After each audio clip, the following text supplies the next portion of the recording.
Vamos a grabar y vamos a compartir la pantalla. Buenas tardes a todas. Vamos a compartir el sonido. Díganme, chicas, si están viendo bien. Sí, Sí, en la perfecto. pantalla. Si ustedes quieren, se ponen den un minuto, porque hoy estoy también yo en otra compu y estoy Ahí está bien. de poquito. Tengo que correr esto. Bien. No sé cómo sacarles esta imagen. Denme un minuto, por favor, tengo que hacerlo. Listo. Bien, aquí estamos entonces con nuestro barroco. Escuchen y oyen, ¿no? ¿Bien? Sí. Sí, Sí, perfecto. Con nuestro barroco, que ya lo conocen, digamos, estamos en el post-renacimiento, siglo XVII, perdón, 1600 a 1700 aproximado. Ahí está entrando Laurita. Bueno, entró Laura. Vamos a hacer un pequeño corte, esperar. Menos mal. Ya dijimos que es un movimiento que se expandió y tiene características diferentes. Repito un poquito para hacer un repasito, ¿no? Se expandió por distintos países con características diferentes en cada uno. 1600, 1750 es aproximadamente el espacio donde se desarrolla. Y pintura, escultura, arquitectura, música, literatura, teatro, danza, todo lo que tiene que ver con el arte es parte de esto. Y aquí podemos ver que vamos a ir dejando en introducción para que les vaya, vuelvan a ver, digamos, las distintas obras de barroquistas, como por ejemplo Caravaggio con la Vocación de San Mateo, que es un cuadro preciosísimo. Aquí teníamos en nuestro mapa de expansión, a partir de Roma sobre todo y de lo que es Italia, va a expandirse a las distintas escuelas. A través de España va a expandirse a la América de la conquista y vamos a tener una escuela en Austria, en parte de Alemania, vamos a tener la escuela holandesa y la flamenca, sobre todo muy importante del norte de Europa, y barroco del resto de Europa. El arte de parecer, efectismo, espectacularidad, emoción, es lo que vemos como característica, o una obra de Rubens. Fuerza expresiva, movimiento, dinamismo, dramatismo, dominio anatómico, es decir, que les importaba mucho la figura. Acordémonos que Miguel Ángel, por ejemplo, va a tener un intenso trabajo sobre el tema de la figura, y esto sigue aquí en esta etapa. Gestos, actitudes, influencia clásica también, ¿no? Hay algo, sobre todo en la escultura, lo vamos a ver en la escultura de Bernini. Por ejemplo, esta, Apolo y Dafne, es una escultura que tiene una impronta clásica, o sea, greco-romano. Cuando hablamos de clásico, hablamos de lo greco-romano. A esta altura del tiempo, en el barroco, hablamos de lo greco-romano. Apolo y Dafne, en esta escultura de Bernini, vemos que tiene un trabajo de dramatismo, de movimiento, de dinamismo, de expresividad, ¿no es cierto?, de los gestos, pero también hay una influencia en el cuidado de las proporciones, en la armonía, ¿no? Es decir, una influencia que decimos, la llamamos clásica. Grandiosidad, riqueza sensual, tensión, la exuberancia emocional, y se desdibujan, esas son características, y se desdibujan los límites o las divisiones, las diferencias en el arte, dentro de lo que es la arquitectura, la escultura, la pintura, la literatura, la música. Es un tema que va a aparecer de nuevo en las vanguardias, ¿no? Ese deseo de que las artes no estén separadas entre sí, sino que sean parte. Por ejemplo, que una arquitectura tenga relación con la escultura que tiene adentro, con la pintura que va a ir en sus muros, con la literatura, ¿no? O sea, se tratan de integrar todas las artes. Aquí lo vemos a Rubens con un mito, Saturno devorando a su hijo.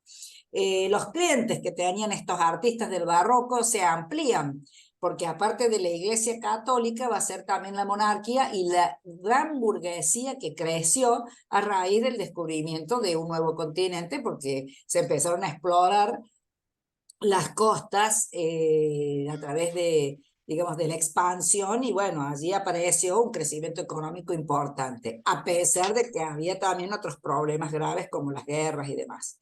Fue un arma propagandística, se lo utilizó como un arma de propaganda, sobre todo para la Iglesia Católica, y se puede decir que la expresión estética de la Contrarreforma.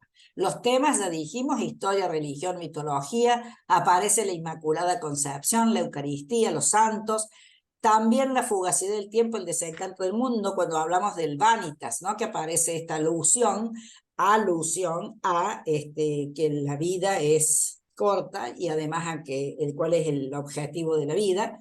Y también, sobre todo en el norte, las costumbres y la vida cotidiana y los temas con realidad social. O sea que vemos que también es amplísimo, ¿no? Otro de Caravaggio, Velázquez, el gran maestro barroco de España, con un tema de la vida cotidiana. Otra vez Rubens, ¿no? Con un tema mito. Carracci, con este tema también muy costumbrista, la carnicería. Zurbarán va a trabajar mucho con temas religiosos. Aquí tenemos otro, Cristo y la Virgen, muy tenebrista.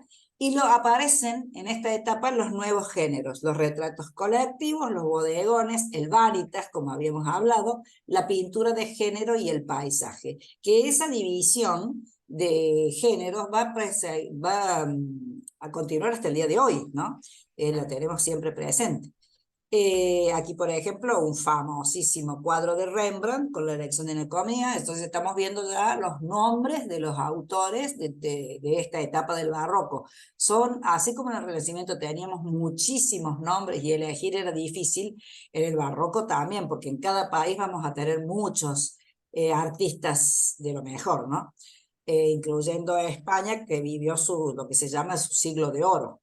Aquí vemos también del norte español que desarrolló sobre todo la naturaleza muerta, los florales de la etapa barroca de Flandes, es preciosísima. Aquí vemos otro de Sánchez Cotán, aquí vemos un Vanitas, ¿no? De una artista muy desarrollada.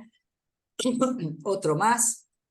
Gerrit Dou, artista también de Flandes, es contemporáneo de Johannes Vermeer, pinta bastante similar.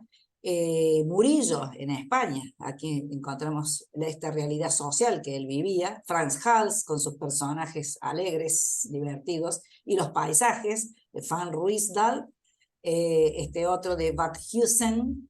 Y aparece también un tercer elemento que ya existía, pero aquí se desarrolla mucho en este arte de parecer o que parezca, como es el trampantojo. Este es de Pietro da Cortona, que es un arquitecto que vamos a desarrollar otro poquito hoy. Rubens, de nuevo, con el trompe-l'œil, que se llama en francés, es esta forma de generar espacios, ya sea para darles continuidad o para cambiar la realidad de esos espacios, para que parezca que fueran realidades que no son. Es decir, con pintura hacen como que el espacio tiene una ventana, tiene un paisaje, tiene una situación que en realidad no existe. Se hace con pintura, o como habíamos visto ya esto, el trabajo sobre las fachadas, ¿no? O sea, el engaño de algo que no es, la ilusión. Los efectos ópticos, el manejo de luz y de sombra, el empleo del color, son todas características del barroco. Aquí lo vemos muy fuerte, este contraste lumínico en Rembrandt, que es un maestro para el uso de la luz, porque además tenía una técnica especial, él para generar, trabajaba con capa sobre capa, ¿no es cierto?, de fino trabajo, digamos, de ir incorporando color en capas diferentes de un óleo diluido, y con esa técnica él generaba efectos de luz y de brillos y de iluminaciones que realmente, bueno, maestro también en eso. Un trabajo muy lento también, ¿no? En la clasificación habíamos visto el barroco cortesano, llamado patético, que es propio del catolicismo, y el barroco burgués o dulce, que es del norte de Europa. Como siempre decimos, hay un barroco del norte, un barroco del sur, un barroco católico, un barroco protestante. Son diferentes en sus características y cada uno, no hablamos de comparaciones de cuál es mejor o no, simplemente decimos que son distintos y todos son valorables. Y otra división, teniendo en cuenta el tipo de temas y el tipo de trabajo sobre el color, sobre las técnicas de iluminación, lo divide en 5 partes, 5 barrocos. El tenebrista, que viene del tenebrismo, que es un movimiento que se lo llama, sobre todo representado por Caravaggio y por nuestras pintoras también, la Artemisia Gentileschi, que es con fuertes contrastes, con mucha oscuridad y mucho contraste de luz.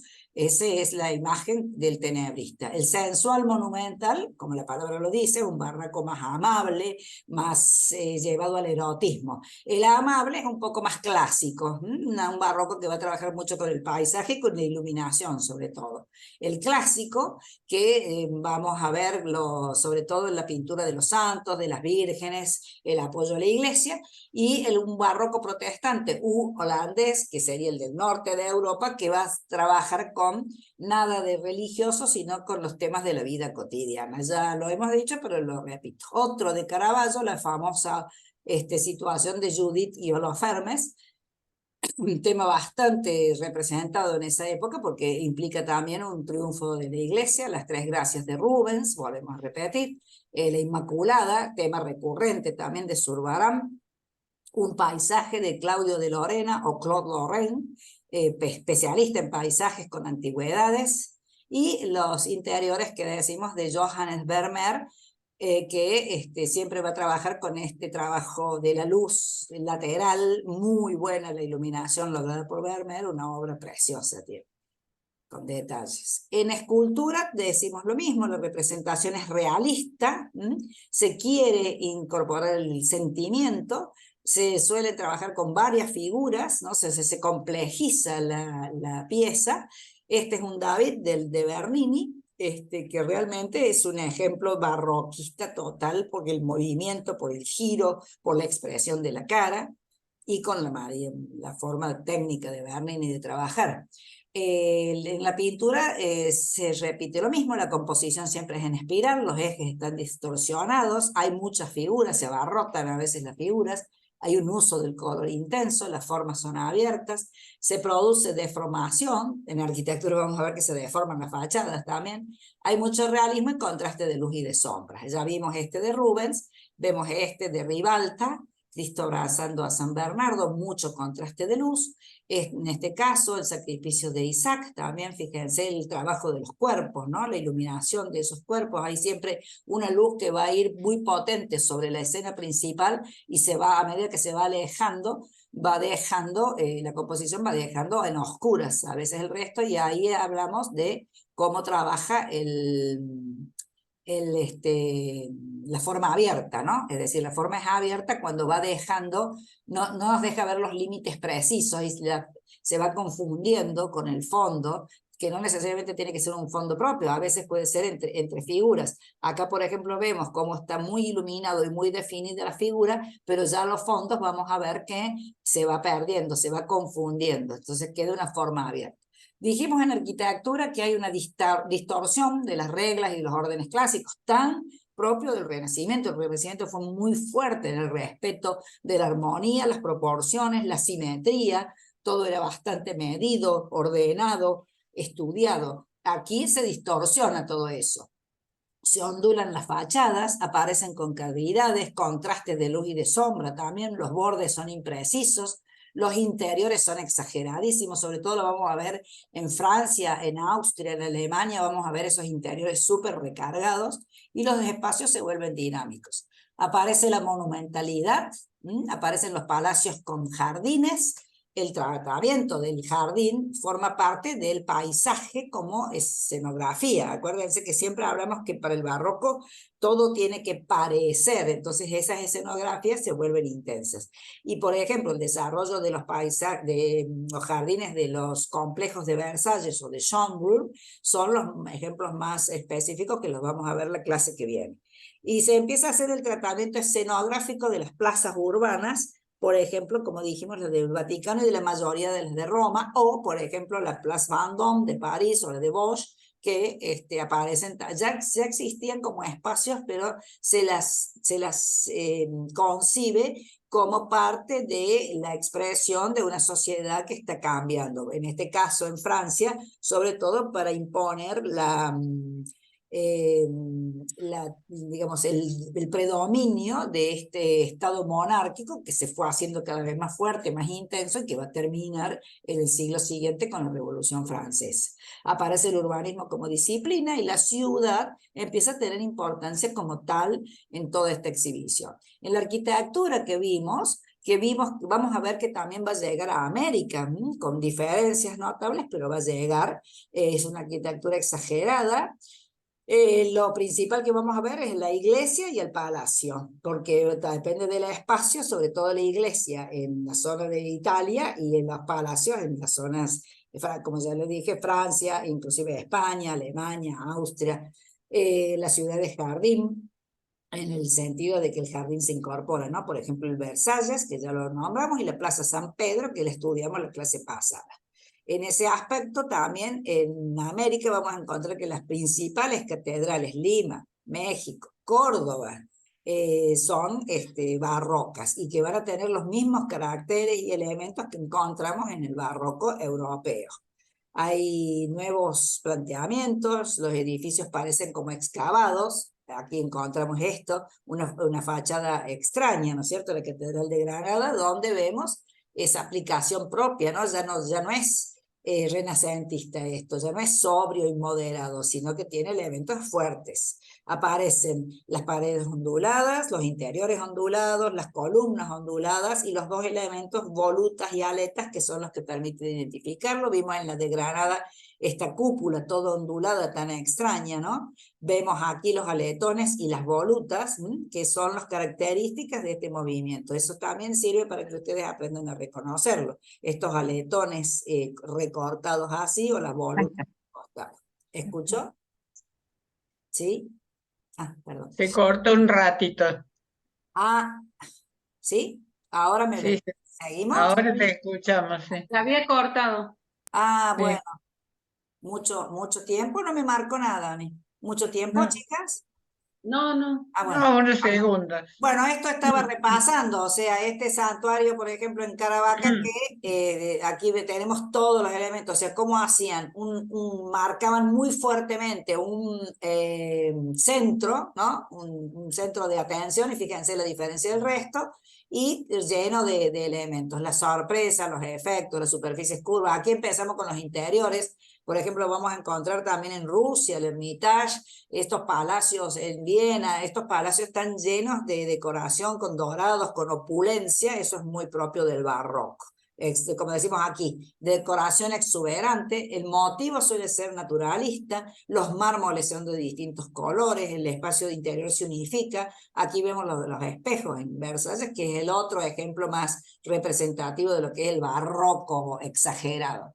Y habíamos hablado en la clase pasada de lo que aparece en las fachadas, que no son elementos de estructura, sino que son de adorno. Los atlantes, que son estos personajes, ¿no?, que sostienen columnas, van a volver a aparecer después en un movimiento posterior, en principio del siglo XX, van a ser recuperados, pero aquí aparecen los atlantes, las cariátides, que vienen de lo griego, las ménsulas, y aparecen los dos elementos muy propios, la columna salomónica y el estípite, que es en este caso lo que habíamos hablado. La salomónica es como se ondula todo en el barroco, bueno, la columna también se ondula. Esto que parezca que, si la miramos así como dibujo, decimos esto no puede sostener, ¿no? Es un desafío al hecho de decir cómo esto que está como aplastándose y deformándose puede ser lo que sostiene, ¿no? Y eso es digamos, la exageración que es propio del barroco. Y el estípite, que son estos soportes en forma de pirámide invertida, con muchos adornos y a veces ninguno, que son los que propios del barroco.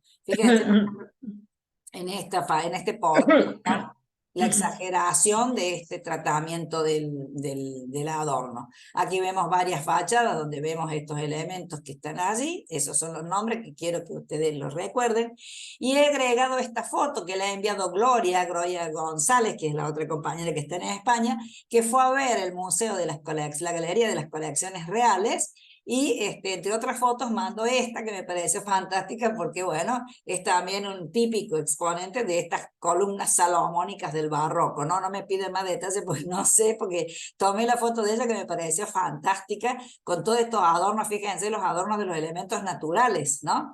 Las hojitas, los racimos de uva, las vides que van subiendo. Entonces vemos que, bueno, aquí hay otros estípites de distinto tipo y esto lo aplicaban tanto en la fachada de iglesias o de palacios, y después también lo utilizaban por los muebles. Y el orden colosal, que es el orden de estas columnas enormes que utilizan de a 2 o 4 pisos o de 3 pisos, que salen de la escala, ¿no? O sea, esto para lo griego era un horror porque sale totalmente de la armonía con el hombre, de la relación, de la proporción. Aquí vemos la columnata de Perrault en el Louvre, que es una de las fachadas, que también ocupa 2 pisos y medio, y el anterior en el Vaticano. Y los elementos que ya habíamos hablado. Habíamos hablado de los arcos, habíamos hablado de todos estos elementos, que las volutas y los frontones quebrados, que son la salomónica, que son los elementos que ustedes van a poder reconocer, cualquier elemento barroco. Y el exagerado, ¿no? El adorno exagerado, esto es un espejo, esto es una consola, es un típico mueble que aparece en el barroco con estos ornamentos que ya existían en el Renacimiento, los grutescos, pero en el barroco se exageran. Se le agregan, digamos, más hojas, más flores, más elementos, ¿no? O sea, no son, a ver, la consola y este tipo de espejos sí son propios del barroco. Los ornamentos de los grutescos son del Renacimiento, ya habían aparecido junto con las guirnaldas, por ejemplo, pero en el barroco esos mismos elementos son mucho más exagerados, se le agregan animales o se le agregan deformaciones, ¿no? Elementos deformados para nada más que para ornamento. Las fachadas se van a ondular, esta es la más típica que vimos, que es la fachada de la iglesia San Carlos de las Cuatro Fuentes en Roma, que es la exageración llevada al máximo, ahora lo vamos a ver. Las cúpulas siguen siendo, algunas son elípticas, son adornadas, son exageradas también en relación a la proporción del edificio, por ejemplo como esta de Mansart, como esta de Longena, de la iglesia Santa María de la Salud en Venecia, que es otro típico exponente del barroco. Y bueno, y los barrocos nacionales, que es lo que vamos a desarrollar, desarrollamos el de Italia, con los artistas del barroco italiano, empezando por este ejemplo que es el inicio de este cambio de arquitectura, que es la iglesia del Gesù, que es de Vignola y es renacentista, pero se la considera como el punto de partida del cambio. Aquí aparece la famosa voluta, ¿no? Que es un adorno que sale de lo que permitía el Renacimiento, ¿no? Ahí la vemos de frente, el interior exagerado, y el planteo urbanístico que hace Bernini, Gian Lorenzo Bernini, en la Basílica de San Pedro, con su famosa columnata, que no vamos a hablar más nada, decimos nada más que eso. Una plaza elíptica rodeada de una columnata exagerada, con un tratamiento un poco en relación a esta fachada de la basílica que tiene la columnata esta con el orden gigante y que es un ejemplo de tratamiento de la época también. O sea, recuerden esto, todo el complejo de San Pedro es un complejo que se viene dando con los siglos, ¿no? Estamos hablando que barroca es la concepción de la plaza de Bernini, de la columnata de Bernini, lo otro es anterior. Los arquitectos del barroco, los más importantes son estos 5 que tenemos aquí: Bernini, Francesco Borromini, Pietro da Cortona, Longena y Guarino Guarini, que vamos a ver rápidamente hoy a todos, hasta donde lleguemos, y después seguiremos la clase que viene con el trabajo en otros países. Vamos a ver Versalles y un poquito de Schönbrunn. De Bernini dijimos que transita todo el 1600 hasta 1680, fue escultor, arquitecto, pintor, poeta, escenógrafo, es uno de los grandes artistas, trabajó en Roma, fue arquitecto de San Pedro, y sus obras más importantes habíamos planteado que son su autorretrato, gran pintor también Bernini, muy barroco en el tratamiento de la luz y del contraste de la luz y de la soltura de la paleta, ¿no? De los colores, muy linda la obra de él. Este es el famoso baldaquino, una obra desproporcionada, si se quiere, en sí misma, pero absolutamente proporcionada para el espacio donde estaba insertado, que es el interior de la Basílica de San Pedro. Y continúa la tradición en el mismo eje, este baldaquino, que viene de una concepción del Medio Oriente y a su vez también de lo paleocristiano, protege este altar muy religioso. En un mismo eje está la llegada de la cúpula, que es el ascenso hacia Dios, que está por encima de esto, la línea del baldaquino, el altar, y se supone que ese baldaquino, en esa concepción, tendría que estar protegiendo también las reliquias, ¿no? Que en este caso sería la de San Pedro, que teóricamente están aquí abajo. Entonces es como que cumple con todos los elementos, ¿no?, que se requerían. Aquí vemos otra vista de este baldaquino sostenido sobre este gran espacio hueco que hay hacia abajo, que es la cripta. La fachada del Palacio Barberini. Barberini era una familia de poder, había sido el papa, uno de los papas, Maffeo Barberini, que va a tener mucha incidencia en este desarrollo de la Roma Nueva. La iglesia de San Andrea al Quirinale, que es la zona del Quirinale que digamos que él va a intervenir en este pórtico, que lo vemos aquí. Fíjense, como siempre está esta idea de lo redondeado, lo que aparece hacia afuera y lo que está sobrepuesto, el efecto, la columnata de San Pedro, de la cual ya habíamos hablado.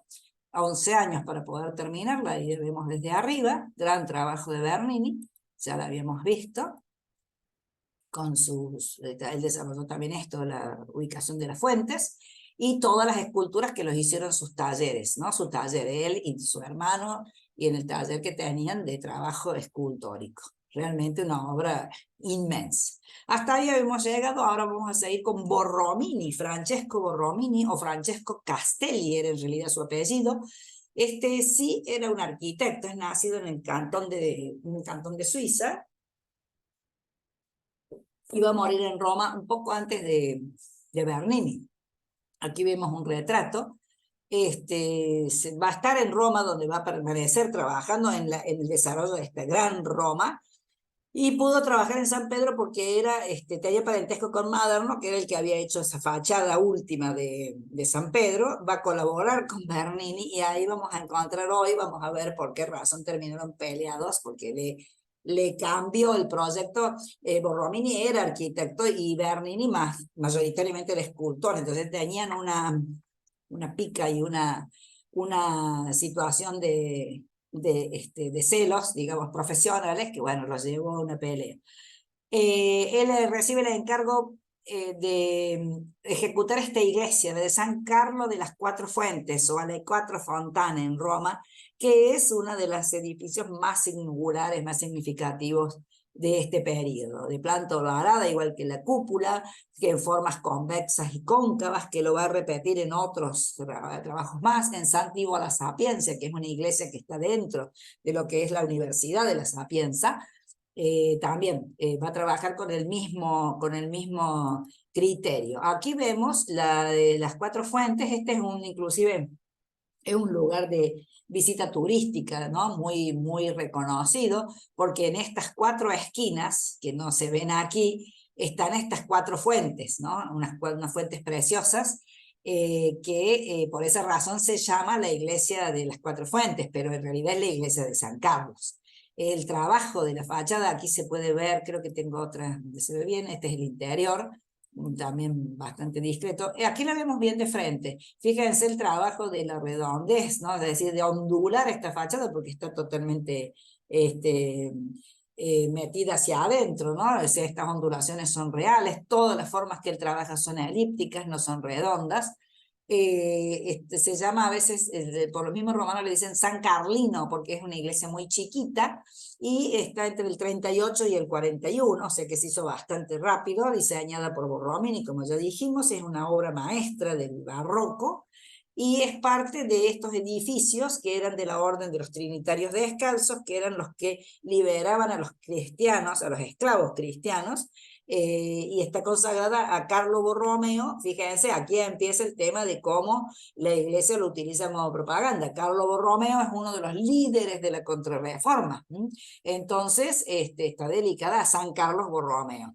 Y Barberini, Francesco Barberini, que vivía en la zona, que tiene varios palacios también, fue el encargado de impulsar esta iglesia. Aquí está al costado una de las fuentes y aquí vemos la fachada realmente con todo este movimiento en una cuadra que es totalmente a veces lisa, ¿no? Entonces esto causó cierto grado de impacto. Aquí vemos la misma toma y aquí vemos bien cómo, fíjense cómo esto parece un decorado de un escenario, porque esto está todo pegado, o sea, es la misma iglesia y cómo se le hace una fachada hacia una de las calles y la diferencia con lo demás, ¿no? Es decir, es un trabajo pensado, o sea, no es que salió de casualidad, está pensado de este modo y eso es lo que lo hace singular, único y muy barroco. Si vemos la planta, aquí vemos hasta el convento atrás, esta sería la calle y esta sería la esquina. Y aquí vemos el ingreso y todo, fíjense, es una elipse. Está marcada ahí en línea de puntos la cúpula, que también es elíptica, que hasta aquí siempre estaban los grandes cupulones, estos bien redondos, ¿no? Bien circulares. Y todo el interior está como movido, ¿no? Como trabajado. Y había una pequeña capilla al costado, una cripta que él la había desarrollado para sí mismo, para ser enterrado allí, que finalmente no lo fue porque se supone que suicidándose con una espada, y por lo tanto se le negó la posibilidad de estar allí, simplemente ha quedado un cuadro de él. Aquí vemos un formato donde podemos ver cada uno de los elementos que hacen de este barroco un ejemplo, ¿no? Esta iglesia. Aquí ahora vamos a ver, a fines del siglo XVIII, cuando el enciclopedismo de la época condena un poquito a todo lo que es este movimiento tan exagerado, Francesco Miricha, escritor, dice que Borromini era el superlativo, o sea que era mucho más allá de lo extravagante y del exceso de lo grotesco, a raíz sobre todo de esta obra, ¿no? Que bueno, lo consideraban extravagante precisamente. Aquí vemos la parte de abajo de la cúpula donde se ve bien este espacio interior de la iglesia, que es, además de ser elíptico, es totalmente movido, y a su vez la cúpula también, ¿no? O sea, una cúpula no redonda, no circular, nos cuesta a veces también como imaginarla, ¿no? Y todo el adornado, dentro de todo bastante discreto, pero lleno de elementos, ¿no? O sea, le temían al vacío, entonces no querían que estuviera. Y aquí está el retrato de Borromini, que estaría ocupando el espacio de donde él podría haber sido descansar en esa cripta que él mismo había proyectado y sin embargo no fue permitido. En el interior vamos a encontrar también, bueno, perdón, no, en el interior no, esta es la escultura de Urbano VIII, que es hecha por Bernini, lo traigo a colación precisamente, esto está en los museos capitolinos, porque esta escultura es precisamente del Papa que promocionó todo esto, y es una escultura de Bernini. Siempre vamos a encontrarlos ellos dos trabajando con el mismo mecenas, y a veces algún Papa elegía más, le quitaba la obra a uno y se lo daba al otro, por eso ellos iban siempre trabajando con esa cuestión de tanta competencia que tenían, ¿no? De tanta rivalidad.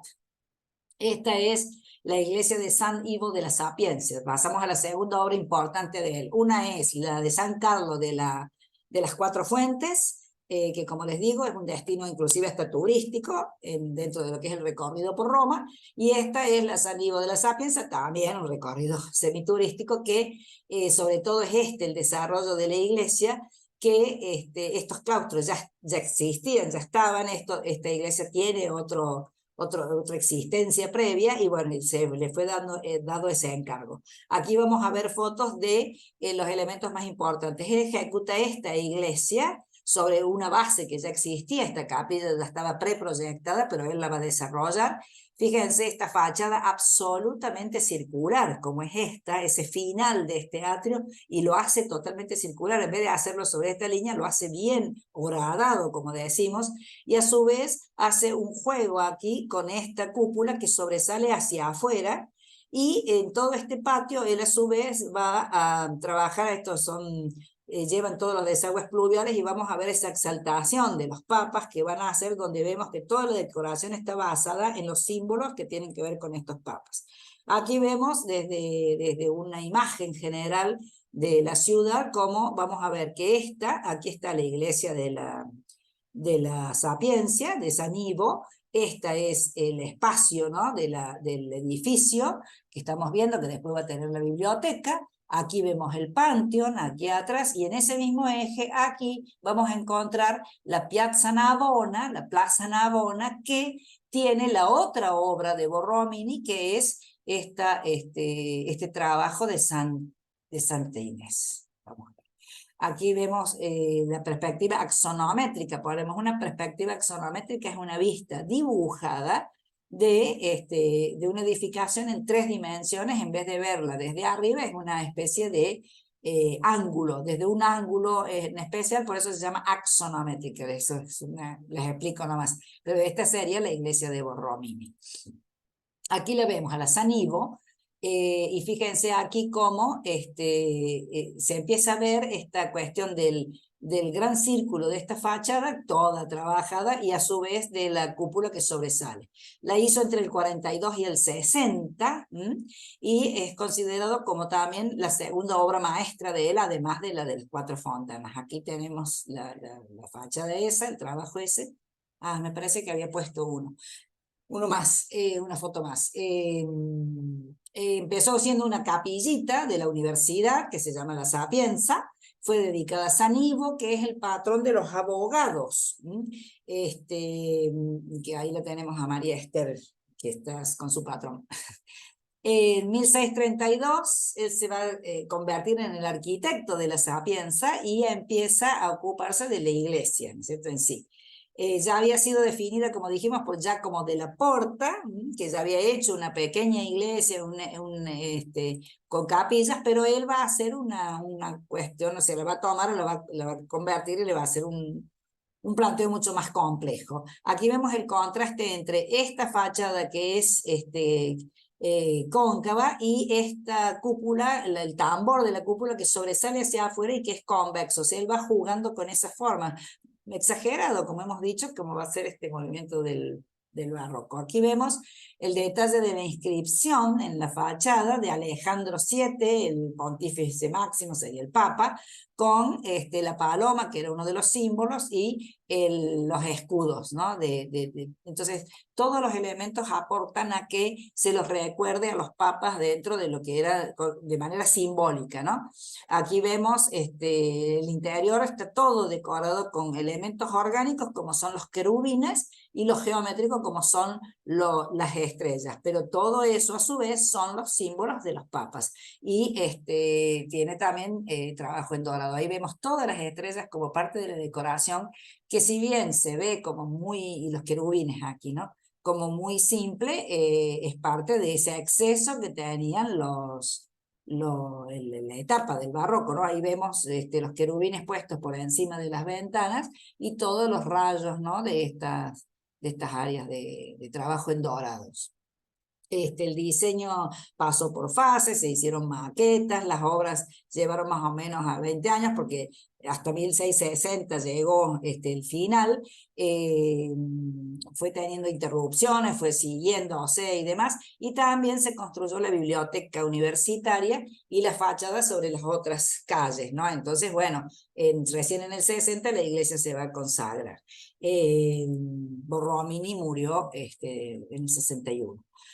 Esta es una perspectiva donde vemos cómo está el trabajo ¿no?, del movimiento interior que ellos trabajaban. No podían hacer algo simple como cupular, sino que tenía que ser dirigido, y acá está súper dirigido a este espacio central que es el centro de esa cúpula con la linterna. Aquí lo vemos, todas las estrellas, los querubines, las palomas y el Santo Espíritu allí iluminando en el final de la cúpula. Aquí lo vemos, el ojo, ¿no? Este ojo que mira como detalle final de esta cúpula. Estos son los dorados que habíamos visto en la foto anterior. Todo ese trabajo tan exagerado. Ahí están los querubines, que sería que vimos aquí. ¿no? Es decir, este es el último punto, y todo este trabajo en el dorado que simboliza la mirada final hacia esa salvación que es el ojo del Espíritu Santo, ¿no?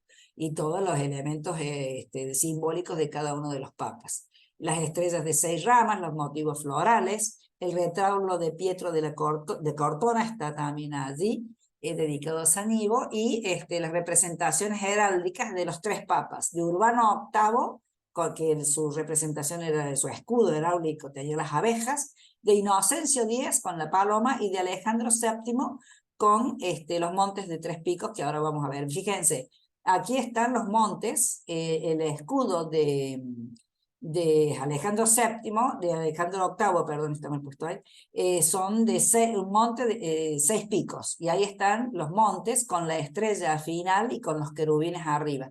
O sea, se ocupaban de que todo eso estuviera presente en todo el edificio, tanto en el interior como en el exterior. Este es el retablo de la Cortona, también muy trabajado con los dorados, con los querubines. Y esta es la heráldica de los 3 papas que decíamos, para que vean. Esta es la de los Barberini, de Maffeo Barberini. Toda Roma, mientras él estuvo en ese papado, toda Roma fue trabajada con elementos, hay varias fuentes. La fuente que está bueno, hay una fuente, ahora no me voy a el nombre, hay una fuente que tiene toda la base, ¿no? de la fuente está toda llena de abejas de estuco, que son propias del escudo de los Barberini. Esta es la de Inocencio X, la paloma con el símbolo, con la rama de olivo, y la heráldica de Alejandro, que era de la familia de Fabio Chigi, que era eran banqueros, que es esto, ¿no? Los 6 montes con la estrella en la parte superior. Entonces, esos escudos son los que van a llevar a la decoración del interior y del exterior. Aquí está la sapencia, que ahí tienen las abejas, fíjense que son las que les puse, y aquí está el triple, el trío, las estrellas de los Chigi, y las águilas de los Borghese y los dragones de los Buoncompagni. Todos ellos quieren, es como cuando vemos los retratos colectivos, que todos quieren figurar, bueno, y aquí están las abejas, ¿no? Las abejas de los Barberini, que están, como decimos, en el interior y en el exterior. Fíjense que acá sigue con otro formato, pero sigue y muy, muy bien ejecutada, ¿no? Si ustedes se empiezan a fijar en muchísimas fuentes, en muchísimas fachadas, en distintos lugares donde fue pasando cada uno de ellos y promoviendo este tipo de obras, van a figurar, es como dejar la señal, como dejar la firma, y entonces por eso decimos que también es una exageración, y también es cómo querían dejar la impronta de esa iglesia triunfante, ¿no? Era tan fuerte la sensación de decir, aquí estamos generando una ciudad absolutamente de la Contrarreforma, que en todo se lo veía. Aquí está, por ejemplo, estas son la recolección de las aguas pluviales de estos patios, el patio de la Sapienza, tiene 2, y por ejemplo se lo trabajó con la estrella de los Chigi, que es la de Alejandro, del Papa Alejandro, en el centro, en las 2 líneas, ¿no? de ese patio. Este es un dibujo de la cúpula, donde también vemos cómo tiene ese trabajo, que no es, en el anterior vimos que había trabajado con una elipse. Aquí la elipse es un poco menor, pero tampoco es un círculo. O sea, vemos que es un círculo muy deformado. No es una elipse neta, pero es un círculo deformado. Y fíjense todos los bordes, cómo va trabajando, que es lo que vimos en las fotos de anterior. Y aquí vemos el exterior de eso mismo, cómo la complicó, ¿no? O sea, porque le va haciendo estos tambores redondeados que entran y salen. Aquí vemos la línea esta redondeada también, y toda esta linterna, toda trabajada. Fíjense que la parte de arriba, que sería la aguja, cómo viene en espiral, toda espiralada. No sé si ubican bien. Bueno, no está cerca, la vamos a seguir. Todo esto es la parte de arriba final, que inclusive tiene aquí el símbolo también de los papas, ¿no es cierto? Porque esto tiene todo un recorrido. Y esta espiralado, que aquí se ve mejor, se supone que Borromini se va a inspirar en una caracola, que él inclusive la tenía en su estudio, tenía varios ejemplares de unas caracolas grandísimas que se llaman Mitra papalis, y ese es el nombre científico, y él se inspiró en ese caracol, digamos, en esa caracol, ese caparazón del caracol, pero que a su vez forma este helicoide, ¿no? O sea que hasta aquí llega todo ese trabajo del movimiento. Parece una cosa simple, pero bueno, lo aplicaban a todo lo que se podía, ¿no? Y realmente ha logrado una obra muy compleja. Fíjense que hasta aquí, en este pequeño espacio, va teniendo esos recortes redondeados, ¿no? Por eso se dice que lo llevó hasta la exageración a este trabajo como dijo el otro, el escritor italiano, el grotesco exageradísimo. En 1653, o sea, mitad de este siglo, trabaja en la iglesia de Santa Agnès o de Santa Inés en la Plaza Navona, enfrente de la fuente de los Cuatro Ríos, que fue hecha por Bernini. Y allí es donde ellos van a terminar ejecutando, digamos, con sus obras la disputa que tenían entre ellos, ¿no? Porque él, a su vez, había hecho una obra del oratorio de San Felipe Neri, que, como decimos aquí, él fue un arquitecto transgresor, creativo, revolucionario, pero en su momento fue acusado de exagerado y por lo tanto no tuvo seguidores. Este es el oratorio de los filipenses o de Felipe Neri, que también el trabajo, ustedes toda fachada que vean así saben que es barroca, o sea que es redondeada y que después le sale un volumen redondo hacia afuera con estas horadaciones y demás. Esta es la de San Felipe Neri. Y llegamos a la de Santa Inés, que digamos, de ver la obra de Borromini, porque se habla mucho de la de Bernini, pero a veces de Borromini no tanto, y sin embargo tiene una obra importantísima. Estamos viendo la San Carlos de las Cuatro Fuentes, acabamos de ver la Sapienza, el San Ivo de la Sapienza, y la iglesia de Santa Inés en Plaza Navona. Esta es la fachada de la iglesia de Santa Inés, que también tenía un oratorio primigenio. Está en el centro de Roma, sobre Piazza Navona, y fue construida se supone, sobre el lugar donde la santa había sido llevada. Ahí parece que había un lupanar, o sea, una casa de prostitución en esa época. Ella es llevada allí desnuda y para ser flagelada, y allí milagrosamente quedó cubierta por todo el pelo que le creció. Eso es lo que se dice. Entonces, por lo tanto, en ese lugar se va a levantar primero este oratorio en el siglo VIII, y posteriormente Inocencio X va a encargar la iglesia en 1650. Y precisamente este papa Inocencio X va a ser el que va a quedar. Teóricamente había hay un monumento funerario para ser enterrado en ese lugar, pero no fue enterrado, sino que fue llevado a la cripta que tienen los edificios de la familia. ¿Por qué? Porque fue Inocencio el que deseó que toda esta zona se recupere. Aquí era todo el trabajo del circo romano. Y aquí vemos, esta es la Plaza Navona en general, y aquí vemos a la iglesia de Santa Inés. Y acá está San Ivo de la Sapienza, y que vimos anteriormente ese otro planito, ¿no es cierto?, de esa imagen de Google, y vemos la dimensión de Plaza Navona, que fue un deseo de lograr esta Roma fantástica de parte del Papa Inocencio. Entonces, inclusive este edificio que está al frente también es de la misma familia. Aquí vemos la Piazza Navona en toda su extensión, que es enorme, con las fuentes, el obelisco, y esta es Santa Inés allí al lateral. Aquí vemos una imagen, un óleo del 1600 de Gaspar van Vittel, donde vemos cómo era el tratamiento y el trabajo de este espacio, donde ya está Santa Inés y donde ya están las fuentes y el obelisco, ¿no?, que ya existía. Estamos hablando de finales del barroco. Aquí está la fuente de los Cuatro Ríos con el obelisco y Santa Inés por detrás. Aquí vemos la fachada de Santa Inés, que también aquí se ve que Borromini le trabajó en redondo, ¿no?, con esta cúpula que se acerca hacia allá, y todos los trabajos de las hornacinas que él acostumbraba a realizar con esta forma, este trabajo de forma del barroco, del barroquismo, ¿no? Anteriormente era el estadio de Domiciano, era el Circus, y por esa razón lleva el nombre, se le dice Santa Inés de la Agonía, pero en realidad se llama Santa Agnese en Agone. Y esto proviene de que el circus era el Circus Agonildis en romano, y fue derivando ese nombre hasta que pasó a ser Circus Agona, y se fue transformando ese nombre para terminar siendo Navona. Entonces a la iglesia se la denomina como iglesia de Santa Inés en Agonía, pero en realidad es en Agone, que es el lugar. Agone era el viejo circo, y Navona es una derivación de Lagona, ¿no? Bueno, al margen.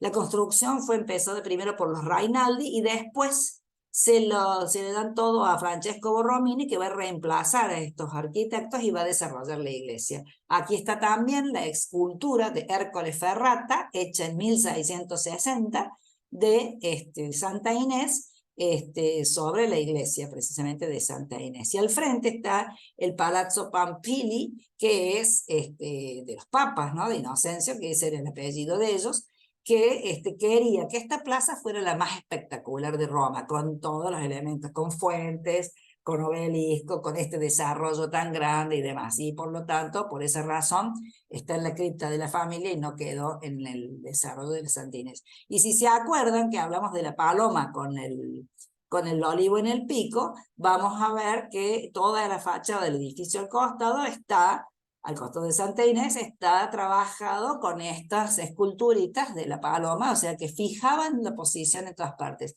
Dentro de la iglesia de Santa Inés están los mármoles trabajados a los florentinos, como trabajan, todos estos son pedacitos de mármoles cogidos para armar todas estas imágenes, también símbolo de la familia. Y también está aquí en la punta de ese obelisco egipcio, le han puesto el símbolo, ¿no? Para cuando se desarrolló este espacio, que quedaría, como dijimos, que sea el más interesante, o el más lujoso, o el más agradable de Roma. Aquí vemos bien la fachada cóncava llevada hacia atrás, con menos intensidad que en los otros edificios, pero movida al fin y llena de elementos que hacen que le dan esa exageración en el trabajo barroco. Aquí vemos la típica guirnalda renacentista. Estos eran los primeros elementos que, bueno, por supuesto siguen existiendo a medida que van pasando los tiempos, ¿no? Pero el grutesco barroco también existió como una exageración del renacentista. Aquí vemos la vista hacia el altar mayor, fíjense qué denso, qué exagerado, qué intenso, tanto en el tratamiento de los mármoles, los colores, los dorados, la cantidad de figuras. Y acá, si cuando hablamos del horror vacui, que habíamos dicho que era una de las características del barroco, que es el horror al vacío, el hecho de que todo esté con algún elemento, aquí podemos ver que aquí no hay un centímetro cuadrado libre, ¿no? Es decir, todo tiene que estar cubierto con algo. Aquí es donde vamos a ver claramente cuando Borromini y Bernini se hicieron rivales, porque bueno, los papas a su vez le daban encargos a los dos, y cada papa tenía un preferido, entonces a veces se lo quitaba a uno y se lo daba al otro, ¿no? Había, por ejemplo, cuando estuvo este papa Inocencio, el papado de los Pamphili, se armó una comisión oficial porque habían surgido problemas con los campanarios, en los cimientos de los campanarios de San Pedro, que en ese tiempo Bernini había dirigido esas obras en la fachada de la basílica. Entonces esa comisión determinó que tenía que determinar cuál era el origen de los problemas.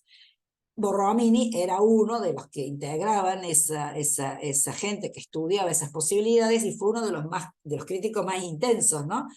Entonces, ese hecho de que Bernini se sintiera como responsable, se lo determinó como responsable de los problemas que había.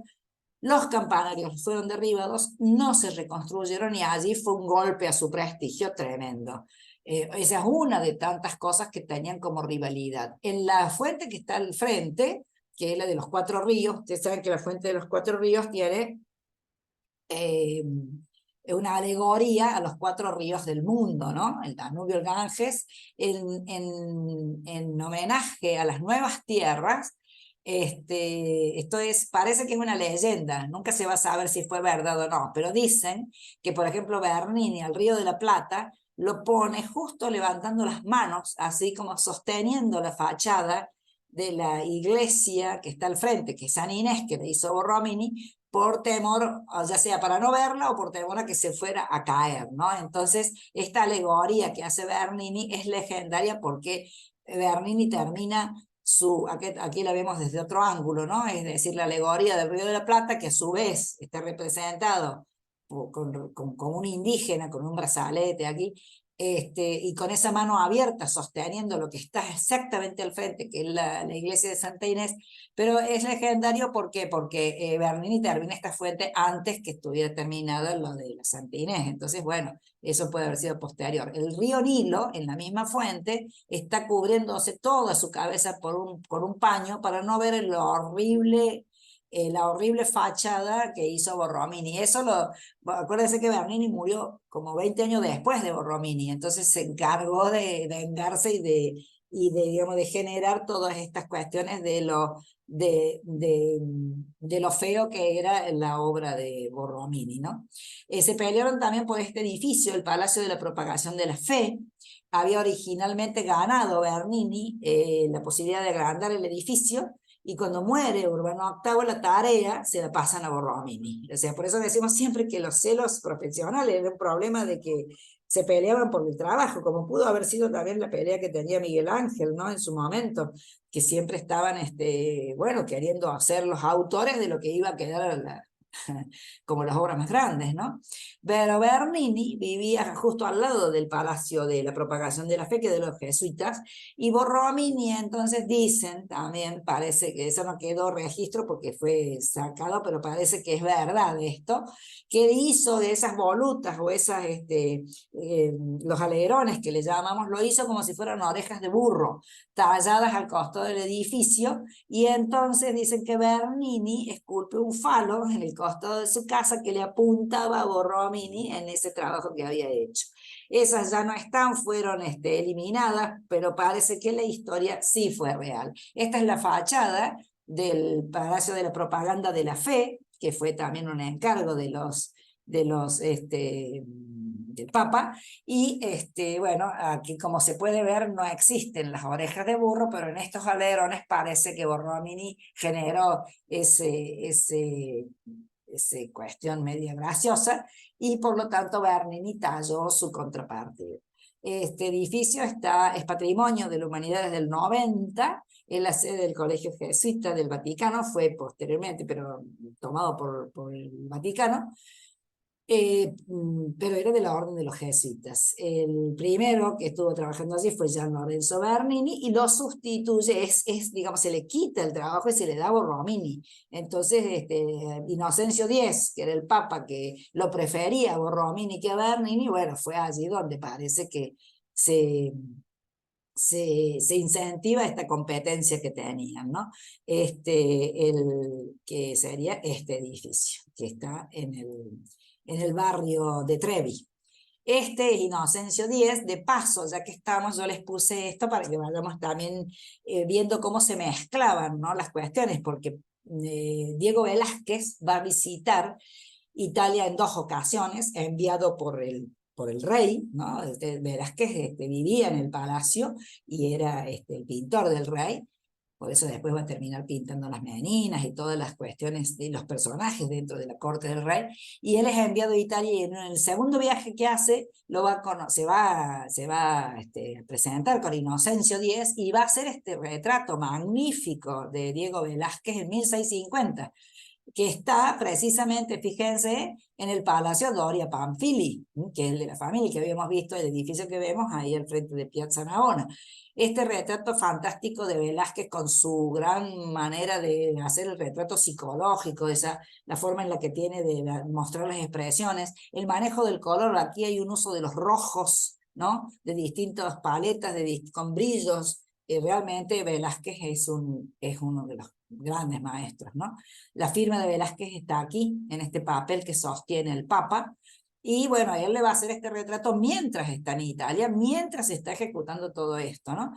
Él hizo una serie, parece que se llevó uno de los retratos, se lo llevó a España, hizo varios trabajos sobre el retrato del Papa. Este es otro, este es mucho más pequeño, fíjense que el anterior tiene 1,40 m por 1,20 m, es uno de los más bellos y conocidos de los retratos de este Papa. Este es otro, es más chico, de 82 por 70, también de la misma época, porque lo hace allí, y este es de la colección Wellington y está en la Apsley House en Londres.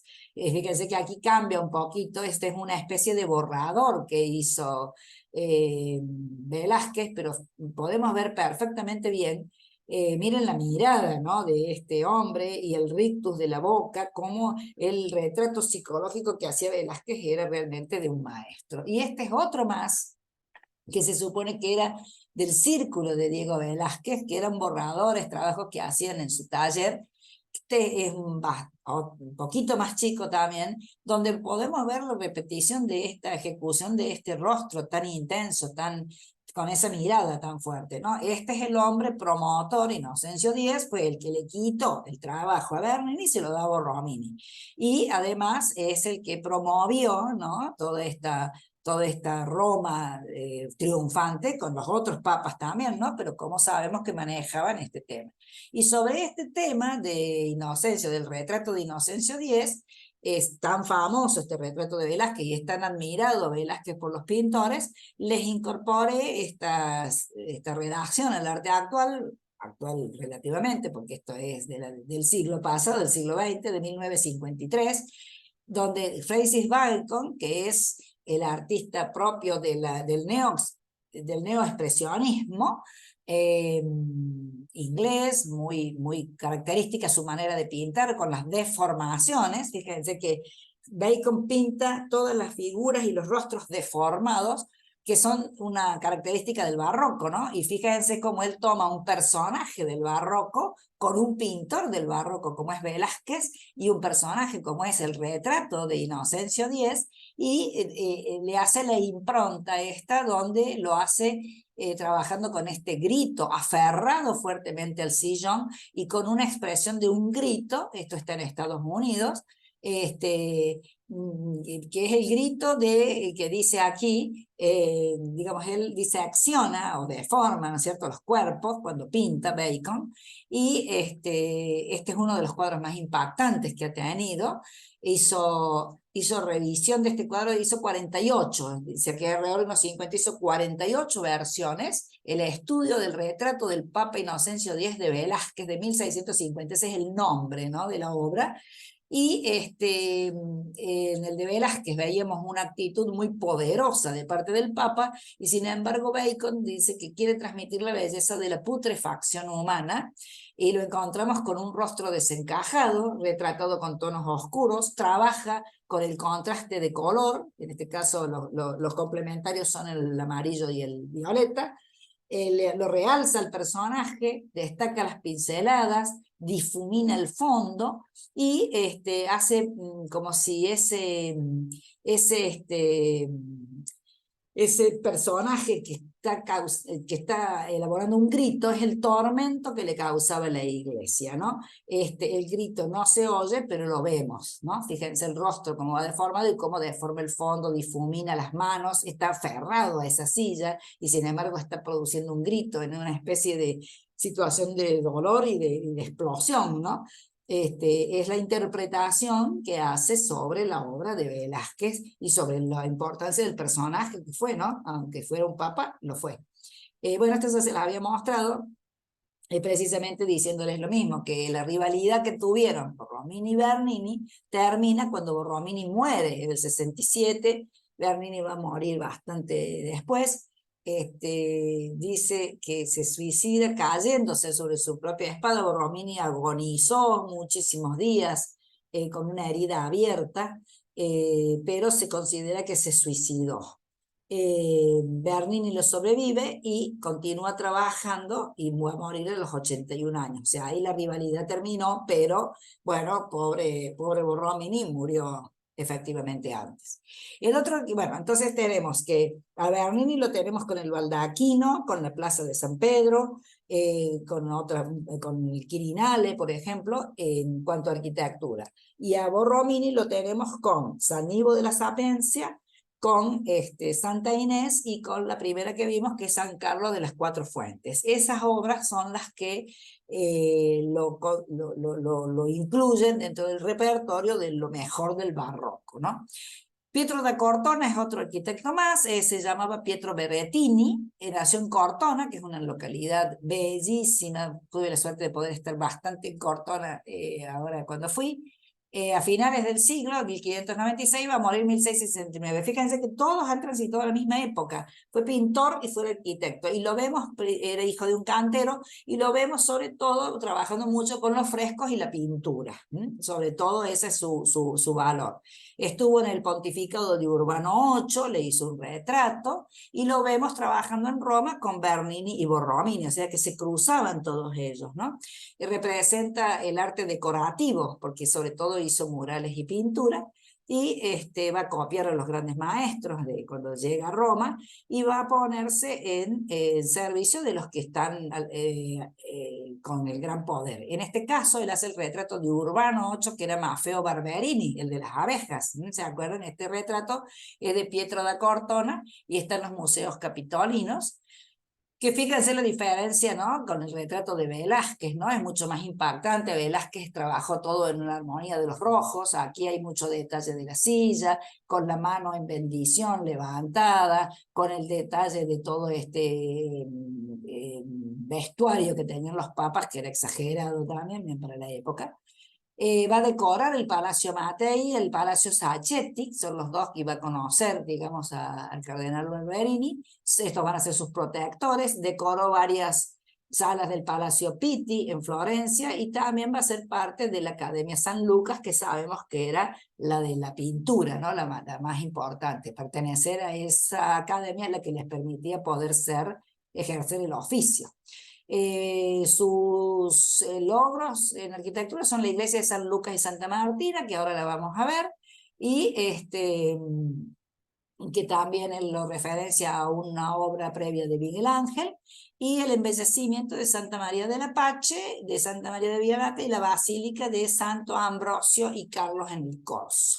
Hay obra de él en Castel Gandolfo, hoy en día, tal cual, y también edificó obras que ya no existen, cerca de Ostia, en 1630. Aquí vemos San Lucas y Santa Martina, vamos a ver dos fotos nada más, pero fíjense cómo volvemos a repetir, ¿no? Este trabajo de las cúpulas estas adornadas, redondeadas, con entradas, con salidas. Esta es la planta, muy extraña, es lo que se llama una cruz griega, porque tiene los brazos del mismo tamaño, o sea, los dos brazos tienen la misma longitud, por eso es cruz griega. Y lo que tiene, se la considera como la que tiene la fachada curvada, en disputa con San Carlos de las Cuatro Fuentes, en la que acabamos de ver de Borromini, para ver cuál fue la primera. Aquí la tenemos, esta es la que tiene la vista hacia el foro de manera directa.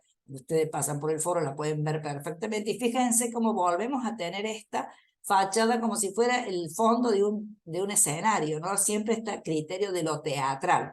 Y la cúpula con todo este trabajo de las redondeces. Aquí vemos la fachada, como se ve bien el trabajo de la curva, particularmente me parece mucho más exagerada la de las Cuatro Fuentes, porque es realmente mucho más intensa, ¿no? Esta, no, bueno, sí, está como separada también del edificio.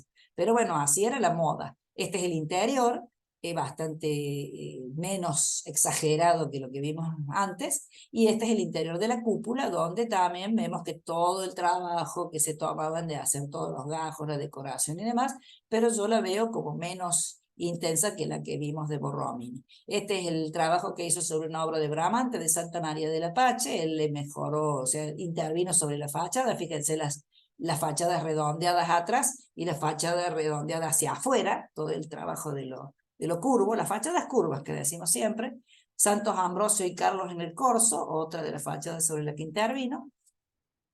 y el interior que fue completado por Pietro de Cortona en esta parte de la cúpula. Aquí ya vemos los dorados, la exageración, el exagerado tratamiento de la decoración, ¿no? Eso ya en los frescos del techo también lo vemos así. Y el otro es Guarino Guarini, que lo vemos rapidito porque hemos perdido un poquito de tiempo. Guarino Guarini va a tener un par de iglesias que son las que dos elementos tiene. Él va a nacer en Módena, va a morir en Milán. Fue sobre todo, además de sacerdote, matemático y arquitecto y escritor. Y lo que importaba es que él escribió un tratado que tiene que ver con el primer tratado sobre geometría descriptiva, que a lo que viene de importancia es que sienta bases para el estudio de esa disciplina que va a prolongarse hasta el siglo XX, o sea que fue un celebrado teórico en ese aspecto. Se va a ir a Turín, donde estaba Carlo Emanuel II de Saboya. Él le gustaba mucho la arquitectura de Borromini, va a trabajar con la sorpresa, con los efectos de sorpresa, y el primer edificio que hace es la iglesia de San Lorenzo en Torino, que tiene, bueno, lo que decimos aquí, que él conocía la arquitectura islámica, porque ahora van a ver por qué razón esta es la de San Lorenzo, que fíjense que planta tan parecida a lo que hablábamos de Borromini, ¿no? Este trabajo con las elipses, estas deformaciones, no puede ser una cosa circular, es todo trabajado, todo alrededor con estos nichos, la cúpula afuera también, el trabajo, fíjense, estas las elipses en las ventanas, ¿no? En lo que llamamos óculos, como no son tampoco redondos, sino que son ovalados. Y la Real Iglesia de San Lorenzo en Torino se la apodó real porque la casa de Saboya era la que quería que fuera iglesia de la Casa Real, está al lado del Palacio Real, y aquí vemos una fachada mucho más sencilla, menos redondeada, pero todo ese trabajo de arriba es bien barroco, aquí lo vemos, y tiene una reminiscencia islámica. Él admiraba lo islámico, había estado en Sicilia, viendo trabajo islámico, también en España, y aquí vemos realmente la influencia, ¿no? Porque esto es un trabajo que nosotros podemos ver como más de Oriente, ¿no? De todo lo islámico, en el interior de esta cúpula de San Lorenzo, como él no se quitó digamos, la admiración que sentía, además de admiraba a Borromini, de todo lo que tenía que ver con lo islámico, y se ve claramente, ¿no? Allí como lo trabajó a este interior de cúpula. Y su otra obra importante es el Palacio Carignano, también en Turín. Avanzamos ya en el siglo 1679, fíjense el trabajo de este palacio, que es cómo ondula la fachada, o sea, cómo vemos claramente el movimiento tan intenso con las volutas, con los alerones, con las hornacinas, con el trabajo del centro. Cuando habíamos hablado de que lo trabajaban en lonjas verticales, cómo marca el centro y lo define. Este palacio está, bueno, pues ya lo dije, en Torino, y es una de las residencias de la Casa Real de Saboya. Ahora es patrimonio también, y fue diseñado por Guarino Guarini. Fíjense aquí que lo vemos de costado, cómo se nota cuando hablamos de que es una característica del barroco. Bueno, aquí lo tienen, fíjense todo este trabajito arriba de los dinteles, las ventanas todas trabajadas con este movimiento, ¿no? Y ahora les puse un detalle de cómo ondula la fachada, el trabajo técnico que tenían que hacer para esta ondulación. Está visto desde abajo, ¿no es cierto? Este detalle de esta fachada, cómo hacían técnicamente este manejo de querer hacer toda esa enorme ondulación que lleva esta fachada, que es inmensa, ¿no? Fíjense, se va hacia adentro, después sale, vuelve a salir. Realmente es un muy buen ejemplo cuando decimos ondulaban las fachadas, ¿no? Y con todo ese detalle. Como hemos llegado a Carlo Rainaldi, que es el último, que lo que tiene de lindo es que son estas dos iglesias, Santa María in Montesano y la Santa María in Miracoli, que son las iglesias gemelas que hay en la Plaza del Popolo en Roma. Vamos a ver nada más que eso. y ya terminamos con la arquitectura italiana. Lo vamos a cortar acá, chicas, para que no se me duerman del todo. Y la clase que viene ya arrancamos con Versalles, para seguir con la arquitectura barroca en el resto de Europa. La clase que viene vemos lo que queda en el resto de Europa y después de allí ya trabajamos con la pintura directamente y la escultura. Voy a dejar de compartir. Aquí estamos. Voy a dejar de grabar. La vamos a cortar aquí la clase, así que dejamos de grabar ahora.